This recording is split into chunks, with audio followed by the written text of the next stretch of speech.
guys, what's up and welcome back to my channel. So today we're going to be talking about Lori Vallow and Chad Daybell. Again, it feels like there are daily updates coming out at this point, which is a little bit crazy considering that the case was relatively silent for what seemed like, and I'm pretty sure it was years. We're going to talk about that also because what is discussed in this article, the information that came out, I think is very telling, specifically in terms of their entire belief set with dark spirits inhabiting their children, zombies, and the like. Also, I'm only going to be reading certain parts of this article because a lot of it is summarizing what we already know, and if you don't know, I'll link the article down below. On Monday, an ex-FBI agent testified about text messages Vallow Daybell and Daybell exchanged prior to the deaths of JJ and Tylee.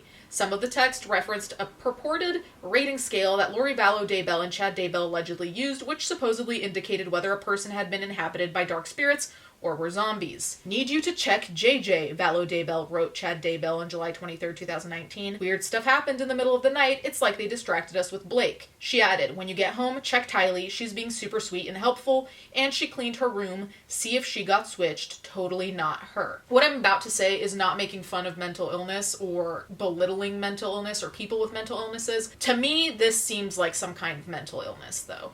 This paranoia, this fixation with your children being inhabited by some malevolent force, to me really says something's going on your end. I don't know if it is effectively mental illness, if it's their belief system that's making them go into this direction, if it's both mixed together.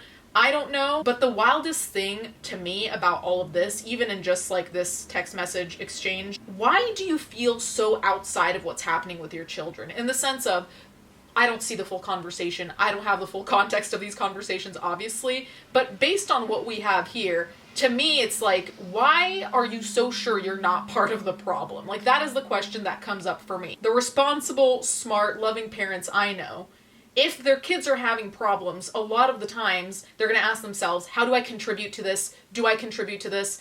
How do I help? How do I make this worse? Whatever. There's a little bit of questioning, at least, right? Like with any problems you have in relationships, whether it be friends, romantic, whatever, I think it's fair and healthy to question yourself. But that doesn't come up here at all, which to me is part of the problem, right? Because it's easy to convince yourself that everyone else is wrong and you're fine.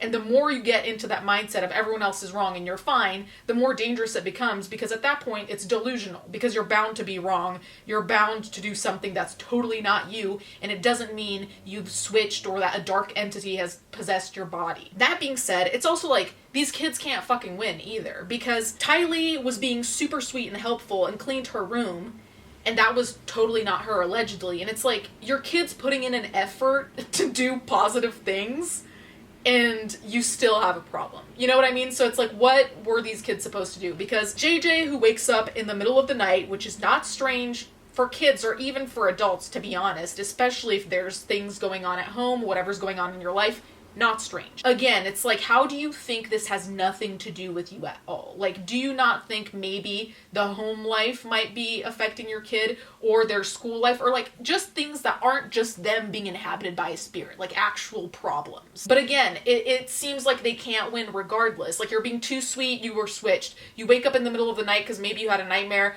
you're stressed, whatever, you're not okay either. It's like, okay, well, these are all parts of being a human. That's really what it is. It's almost like people have different moods daily and have different sleep patterns. Chad Daybell later responded, "Yes, she was switched. Please let me know when you can talk and I will explain it."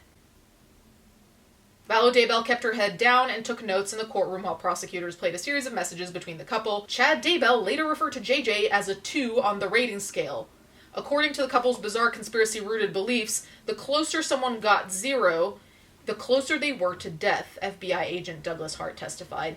2 and 3%, Lori said in response to the July 30th, 2019 conversation, not 0. This also, to me, is so deeply alarming, arguably one of the most alarming things I've read in this case, just because imagine separating yourself emotionally so much from your kids that the way you refer to how they're doing, if you think they're in quote-unquote danger, is a number. You're not like freaking out. You're not like, oh my god, let's talk about getting them help, a doctor, whatever. It's like, oh yeah, there are two. And maybe they were freaking out in person. I don't know. There's something really creepy about all of this. Ominous, just, honestly, if we're gonna talk about dark entities or dark beings, their text messages are more akin to what I'd associate with a dark being, because I guess it's so non-descriptive to us as outsiders, like what a 2 means. Like, yeah, you're closer to death, I guess, but what does that really say? Like, what's the difference between 2 and 3? When Lori in response said, not 0, 2 and 3%, not 0,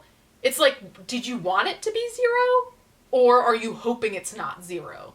Because part of me was like, is she hoping it's 0 so they have a reason to do whatever they did to those children? Like, are you fishing for, oh, actually it is 0? Upwards of a week later, Lori Vallow Daybell again questioned whether her son was nearing 0. He was just up talking nonsense for like 2 hours last night, she said in additional text messages. I'm sure they were bugging him. Is he at 0 yet? I miss you.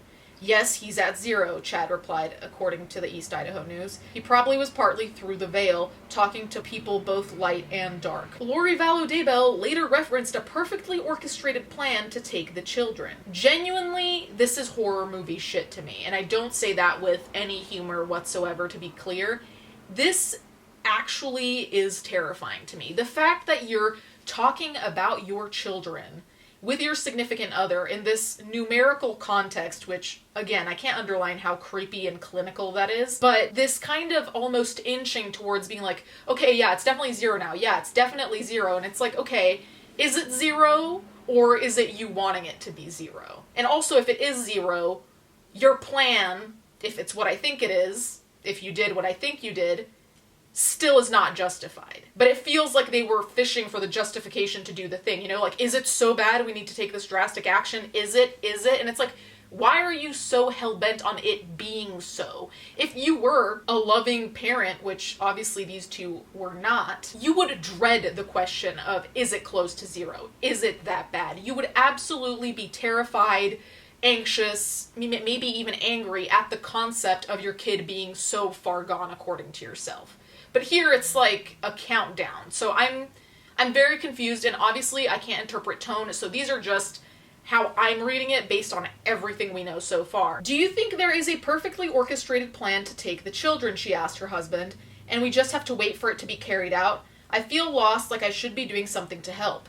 Prosecutors said the messages further point to the premeditated nature of J.J. Vallow and Tylee Ryan's slayings. Vallow Daybell is also charged with the conspiracy in the murder of Chad Daybell's ex-wife, Tammy Daybell. I'm so confused also at these conversations, mainly because had they been phone conversations, had they been long conversations that we weren't privy to, which might have happened, granted, but the fact that these conversations are also so dry in the sense of, do you think there are 2? Yes. Do you think there are 0? No. Yes. I wish I could do something, but I can't. It seems so final, but from the get-go. Like, it doesn't seem like much happened in order to prevent what finally happened, which is why I feel like they wanted what finally happened to happen. They just needed an excuse, like their little number chart. It gives me a sense of dread just reading these things, and maybe that's my own projection, so if that's what it is, feel free to ignore.